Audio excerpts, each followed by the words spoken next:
ამგვარად ჩვენ დავასრულეთ გადაწყვეტილებების ასე ვთქვათ შესწავლის გადაწყვეტილებების მიღების შესწავლის მექანიზმები მიწოდების თაობაზე თითოეულ ცალკეულ ფირმებთან დაკავშირებით ცალკეულ კონკრეტულ შემთხვევაში თუ როგორია ეს ასე ვთქვათ ქცევის მექანიზმი გადაწყვეტილების მიღების ახლა ამჯერად უკვე ალბათ უპრიანი იქნება თუ ჩვენ განხილვას მოვახდენთ უკვე მთლიანად საბაზრო მთლიანობაში საბაზრო ერთიან მიწოდების მრუძზე და განვიხილავთ ორ შემთხვევას პირობითად ერთი როდესაც ბაზარზე ფირმების რაოდენობა უცვლელია ხოლო მეორე უფრო გრძელვადიანი პერსპექტივის შემთხვევაში როდესაც ბაზარს ტოვებენ ფირმები ან და შესაბამისად ახალი ფირმებიც ბაზარზე შემოდიან თავიანთი ქმედებების დასაწყებად. შესაბამისად გვაქვს ჩვენ ამდაგვარი გარემოებები რაც მოყვება აი ამ ორ მოვლენას. ესე იგი თუ მოქმედი ფირმები მომგებიანია ბაზარზე არსებული ფირმები მაშინ არსებული ფირმები ახალი ფირმების გამოჩენა ბაზარზე თავისთავად პირველ ყოვლისა ზრდის რაოდენობას ზრდის მიწოდების მოცულობებს შედეგად მცირდება ფასი და ფირმების მოგებაც ამ შემთხვევაში შემცირებისკენ არის. ხოლო პირიქით თუ ბაზარზე მოქმედ ფირმებს გააჩნიათ დანაკარგები აი ასეთ შემთხვევაში ბუნებრივია მათი რეაქცია არის ის რომ ისინი ბაზრიდან გასვლას იწყებენ შესაბამისად უკვე ადგილი აქვს ფირმების რაოდენობის შემცირებას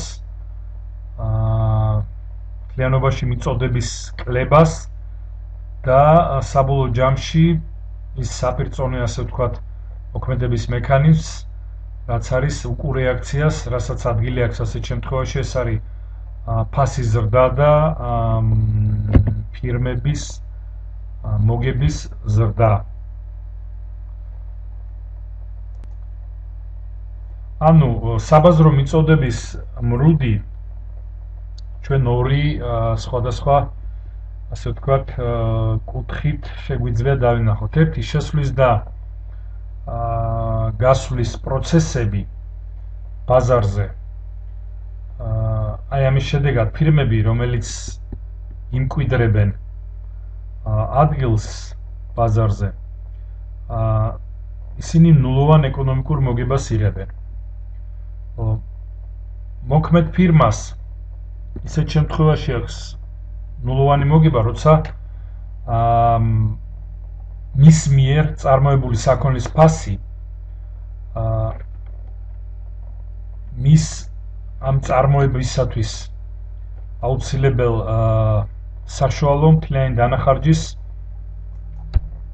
ეკვივალენტურია.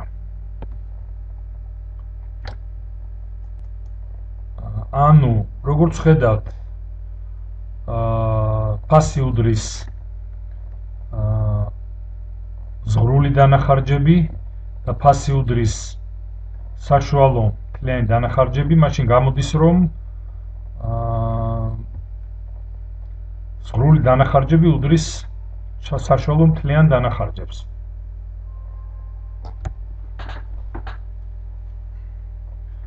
როგორც ცნობილია ესე იგი როდესაც საშუალო დანახარჯები უდრის მთლიან საშუალო მთლიან უпроსტად ზღვრული დანახარჯები უდრის მთლიან საშუალო დანახარჯებს ეს ხდება მაშინ როცა ფირმა მინიმალური დანახარჯით მოქმედებს. ამგვარად თავისუფალი შესვლის და გასვლის მქონე კონკურენტული ბაზრის გრძელვადიანი წონასწორობის ფირმები აი ამ პროცესში ეფექტიანი მასშტაბის დონეზე უნდა მოქმედებდნენ.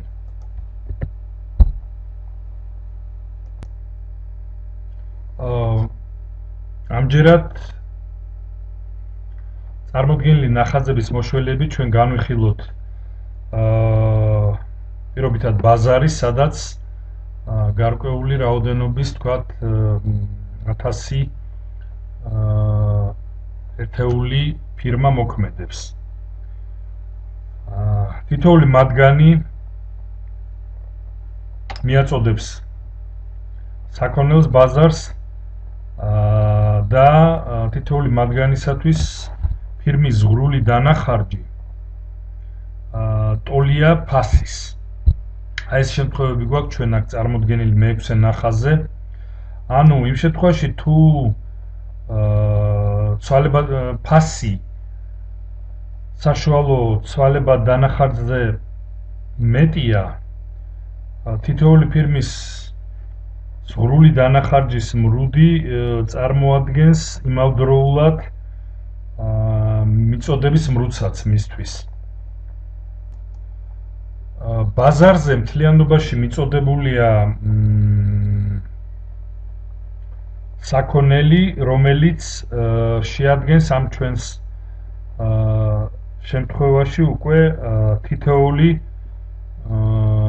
ფირმის მიერ წარმოებული და მიწოდებული საქონლის ნაერთს, ჯამს. შესაბამისად ჩვენ საბაზრო მიწოდების მრუდის აგებისათვის მოგვიწევს ასე ვთქვათ შეჯამება მთლიანი პროდუქციისა, რასაც ეს ფირმები ერთიანად აწვდიან ბაზარს. ჩვენ როგორც ვთქვით, თავში გავაკეთეთ დაშვება იმისი, რომ ბაზარი არის იდენტური, ანუ იდენტური საქონელი იწარმოება, ფირმები დაახლოებით ერთმანეთის მაგვარნი არიან, შესაბამისად აი ნახაზზე წარმოდგენილი გვაქვს უკვე ვითარება, როდესაც ბაზარზე მიწოდებული პროდუქცია წარმოადგენს, ასე ვთქვათ, ჯამს აი ამ 1000 ფირმის მიერ წარმოებული. ამგვარად ნახაზზე წარმოდგენილი გვაქვს ორი განცალკევებული, ასე ვთქვათ, შემთხვევა, ერთი როდესაც ადგილი აქვს ინდივიდუალური ფირმის მიწოდებას, ხოლო მეორე კი ის ჯამური მაჩვენებელი მთლიანი საბაზრო, რაზეც ჩვენ საუბრობდით.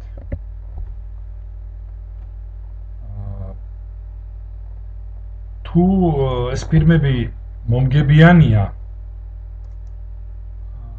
ასეთ ვითარებაში, ანუ ბაზარზე მომგებიანი ფირმების მოქმედების შემთხვევაში მთლიანობაში ჩნდება ახალი სტიმული, რაც უბიძგებს უკვე ახალ ჩამოყალიბებულ ფირმებს, რომ შევიდნენ ამ ბაზარზე. შესაბამისად, ასეთ შემთხვევაში, როგორც უკვე განვიხილეთ ჩვენ, ადგილი აქვს ფასების კლებას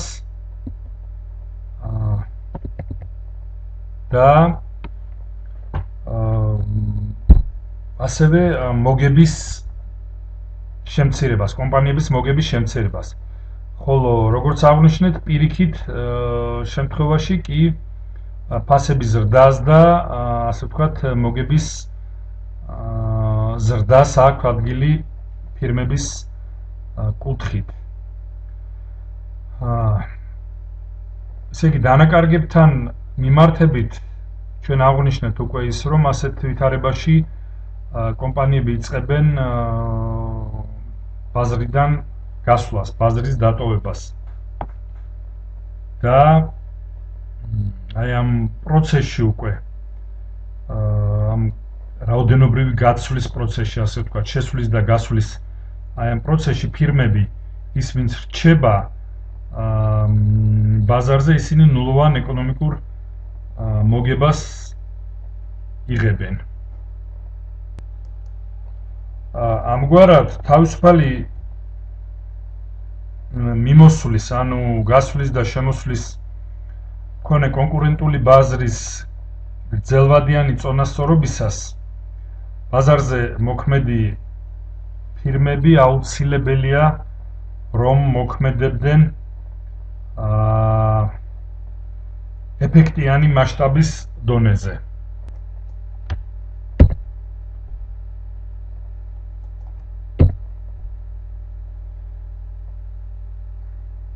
წარმოდგენილი გვაქვს ჩვენ აი ამ ახალ ნახაზებზე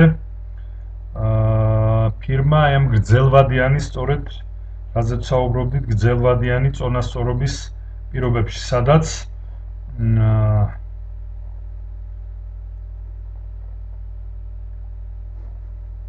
ფასი წარმოადგენს ფასი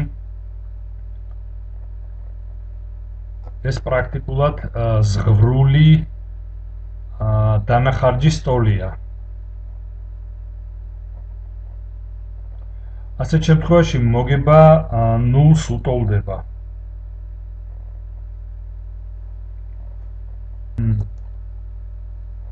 აი ასეთ შემთხვევაში ამ ნახაზზე წარმოდგენილი ასე ვთქვათ ფირმის ქცევის შემთხვევაში შესაძლოა ჩვენ პროგნოზი გავაკეთოთ გრძელვადიან პერიოდში საბაზრო მიწოდების მრუდის შესახებ, აი მრუდის თაობაზე. ბაზარზე მოძრაობის, ანუ ბაზარზე მონაწილეთა მატების და კლების შემთხვევაში, როდესაც ეს პროცესი თავისუფალია, გვაქვს ერთი ფასი, რომელიც ნულოვან მოგებას შეესაბამება. ეხლა აღვნიშნეთ ჩვენ საშუალო მთლიანი დანახარჯი, მისი მინიმუმი და ასეთ ვითარებაში აი ამ ფასის შემთხვევაში გრძელვადიანი პერიოდის საბაზრო მიწოდების მრუდი უკვე უნდა იყოს ჰორიზონტალური. აი მეორე ნახაზზე ნახაზზე გვაქვს წარმოდგენილი.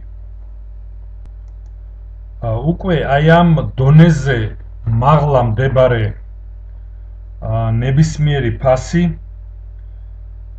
ეს იქნება მომტანი მოგების. რაც ასევე განმაპირობებელია ასე ვთქვათ ზრდის ტენდენციისა ბაზარზე შემომსვლელი ფირმებთან მიმართებით. საბოლოო ჯამში უკვე მოქმედი ფირმების მიერ დადებული ფასი ისე ჩამოყალიბდება, რომ მინიმალურ საშუალო მთლიან დანახარჯს იგი გაუტოლდება და ამ შემთხვევაში უკვე ბაზარზე ადგილი აქვს იმ რაოდენობის დარჩენას,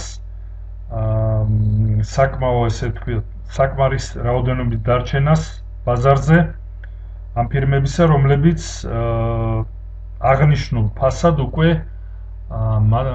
ისინი დააკმაყოფილებენ ყველა მოთხოვნას. მათთვის ეს უკვე ასე ვთქვათ მომგებიანი იქნება.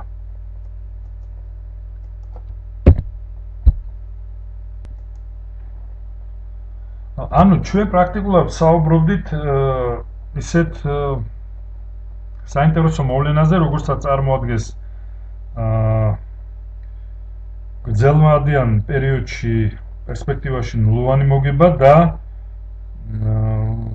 ცოტა ასე ვთქვათ გასაკვირია თუ რა мотивация შეიძლება ქონდეს ფირმებს თუ არ იქნა ასე ვთქვათ აი ამ ნულოვანი მოგების შემთხვევაში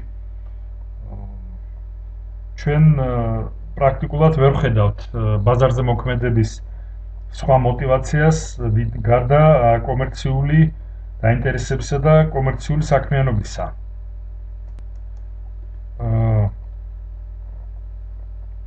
ამისათვის აი ამ ნულოვანი ასე ვთქვათ მოგების არსში უკეთ ჩასაწვდომად ჩვენ დაგვჭირდება კიდევ ერთხელ მოუბრუნდეთ ასე ვთქვათ ჩვენს მიერ გამვლილ საკითხებს დანახარჯების ფორმირებასთან დაკავშირებით. როგორც გვახსოვს, მოგება შეადგენს თლიან შემოსავლებს მინუს თლიანი დანახარჯი, ხოლო თავის მხრივ თლიანი დანახარჯი ფირმისა მოიცავს ყველა არსებულ ალტერნატიულ დანახარჯს. ნულოვანი მოგების მქონე წონასწორობაში ფირმების შემოსავლებმა მფლობელებს ის დრო და ის ფულად დანახარჯი უნდა აუნაზღაურონ, რასაც ისინი აწარმოებენ აი ამ ფირმების საქმიანობის უზრუნველ საყოფად.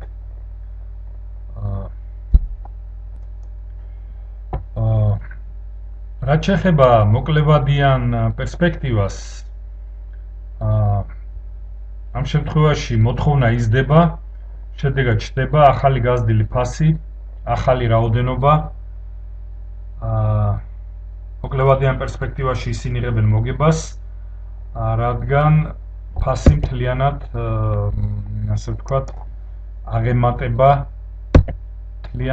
საშუალო მთლიან დანახარჯს. მთლიანობაში ფირმებს ახალ ფირმებს ბაზარზე შესვლა ან ძველ ფირმებს, რომლებიც გადაწყვიტავენ, ასე ვთქვათ, ბაზრის დატოვებას, ამის განხორციელება შეუძლიათ გრძელვადიან პერიოდში ცვლილებების დროის სხვადასხვა მონაკვეთებში სხვადასხვა შედეგის არსებობით. ახლა ეს მოვლენა ჩვენ შეგვიძლია უკეთ განვიხილოთ წარმოდგენილ ნახაზებზე და თავარი გამოსაყენებელი, ასე ვთქვათ, კომპონენტი აქ იქნება მოთხოვნის გადაადგილების საკითხი და მისგან გამოწვეული დამდგარი შედეგები.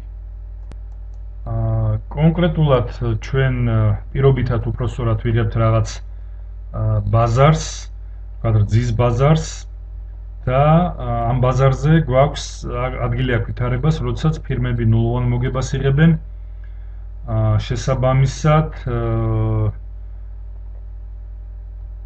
ფასი საქონლის ტოლია საშუალო მთლიანი დანახარჯის მინიმუმის. ესე იგი, ავიღოთ B ნახაზი, მეორე ნახაზი უпроსტორად, სადაც საუბარია ბაზარზე და ხედავთ, რომ გვაქვს ჩვენ წონასწორობის წერტილი, საბაზრო წონასწორობის წერტილი, აწერტილი. აქ აი ამ, ასე ვთქვათ, წონასწორობის ნიშნულზე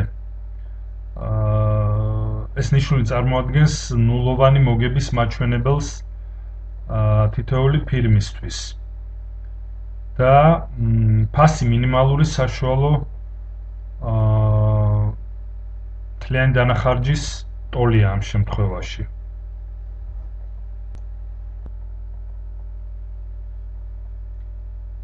ანუ ამ სტიმულის შედეგად, როგორც ხედავთ, მიწოდების მრუდი ასევე განიცდის ცვლილებას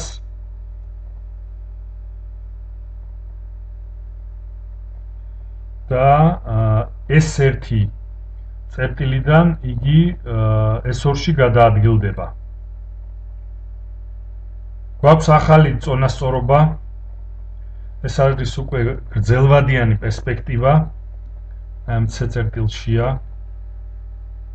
წონასწორობა.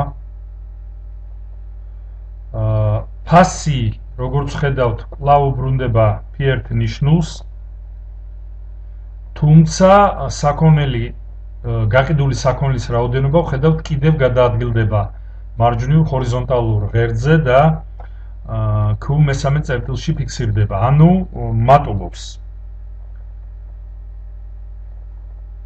ანუ ასეთ შემთხვევაში გვაქვს ჩვენ ვითარება, როდესაც მოგება კვლავ ასე ვთქვათ, ნულოვანს წარმოადგენს, ფასი არის ისევ მინიმალური საშუალო მთლიანი დანახარჯის ტოლი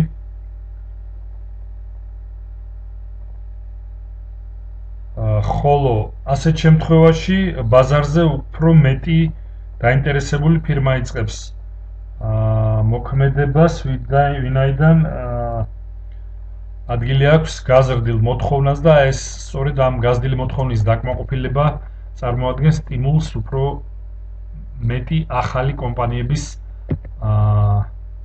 ფირმებს გააჩნიათ სხვადასხვა განსხვავებული დანახარჯები, ხოლო აი ამ დანახარჯების სხვაობისა გამო, ამ მიზეზით შესაძლოა ზოგიერთმა მათგანმა გრძელვადიან პერიოდში მოგებაც კი მიიღოს. ბაზარზე გამოჩენილი ახალი პოტენციური ფირმების ასე ვთქვათ, წარმოქმნა ამ მოგებაზე არ იმოქმედებს, იგი არ აბათილებს მას,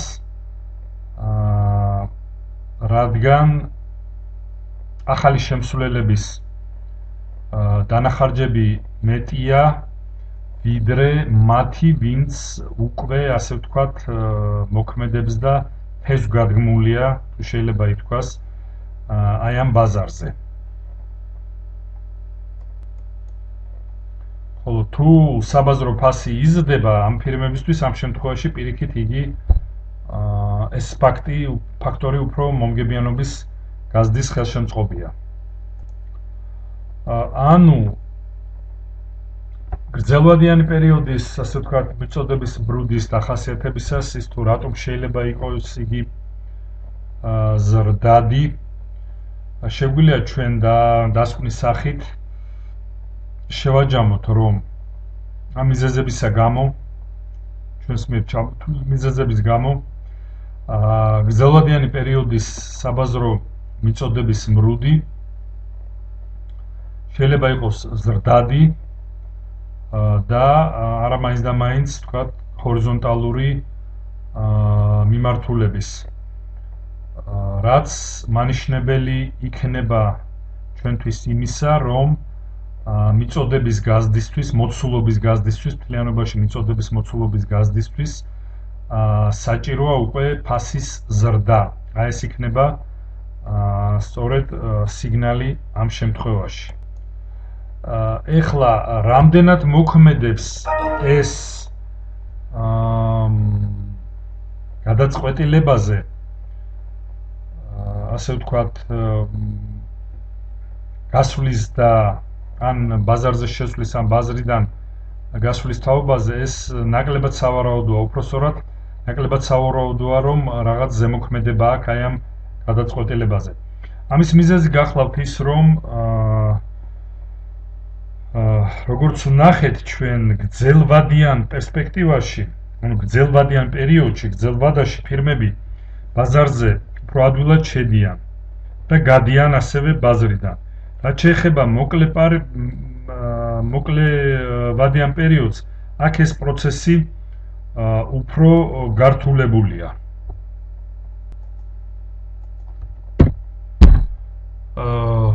და ამგვარად სლაიდზე წარმოდგენილი გაქვთ საშინაო დავალება.